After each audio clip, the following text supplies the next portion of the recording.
Welcome back. We continue to cover the Eagle Creek fire, which is spreading rapidly in the gorge tonight. We're joined by Lieutenant Damon Simmons. We know him from Portland Fire, but he's coordinating the firefighting agencies that are out there in the gorge tonight. Lieutenant, first of all, set the stage for us here. Where do we stand with this fire at this hour? Yeah, so just to be clear, I'm just coordinating the communication piece. So, but yeah, the fire right now, we had a strong push this afternoon. The fire pushed to the west by an east wind of about 15 to 20 miles per hour. And it's continued to kind of move along steadily tonight, although that wind has diminished. The worry now is that after midnight, those winds are expected to pick up again, and that we may get another strong push. So we've got resources in place in front of that fire if it does start to push into some of those communities. To provide protection, resources in place around Multnomah Falls, the structures there. So we've got good protection in place, and we've got firefighters working on it throughout the night. But it's definitely going to be a fight for us. We know that there are a lot of demands on the firefighters in the state right now, and in the West for that matter, Lieutenant. But can you give us an idea of how many crews are here fighting this particular Eagle Creek fire tonight? Oh, you know. One sec. What's our number? First down. Approximately 600 plus firefighters are working this fire right now. Wow, that is a lot. How do they attack this, Lieutenant? What's the game plan? Sorry, the actual number is 294. I thought that sounded high, but we'll take you. I appreciate that. But what do they do here? How do they fight this? And is there any difference in how they fight it at night and how they fight it in day? Well, it just depends on what the weather does. Usually we'll see higher humidities in the nighttime, but right now our humidities are staying relatively low.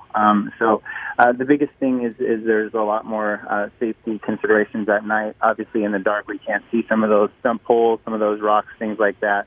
It makes the fire easier to find because it's darker, obviously, so those embers show up.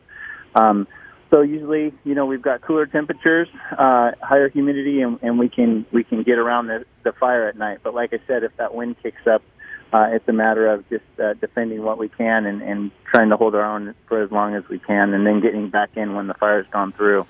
I know it's probably hard, but how far away are these fires from some of these towns that have been evacuated and the buildings and the structures that would be most at risk in the event that this thing spreads more?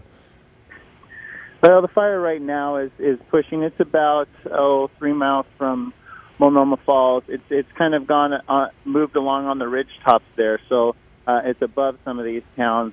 Some of the fire is backing down towards some of them, Warrendale and Dawson over there. But right now, those towns are doing okay. But we do want people evacuated from them just because there is that risk that the fire will push down into those towns, and we want the firefighters to be able to defend the structures. And if we have to defend the people, which will be our first priority, we're not able to as effectively defend those structures. So what happens tomorrow, Lieutenant? What do we see from the air? What do we see as far as containment possibilities? I know it's awfully early and you have a lot of work to do. Yeah, and I'll tell you, we're looking at tonight right now. It's going to be getting through tonight, and if you mean by tomorrow after midnight tonight, that's our big concern right now. Is what are those winds going to do, and putting things in place in case those winds do kick up, and being ready for this fire to push towards the west.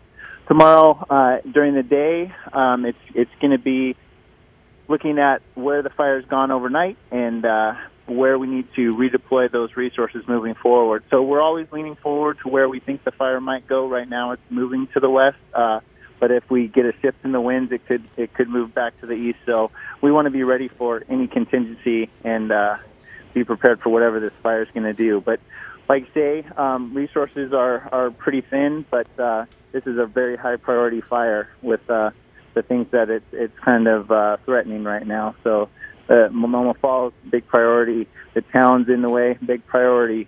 Bull Run Watershed, big priority. So this is a big deal fire, and we're treating it that way. Well, we know you are, Lieutenant Damon Simmons. He's coordinating the communications efforts out there, and we appreciate what you and all of the firefighters are doing out there in the gorge, and we will certainly be in touch with you tomorrow, and we will hope for the best overnight. Lieutenant, thank you again.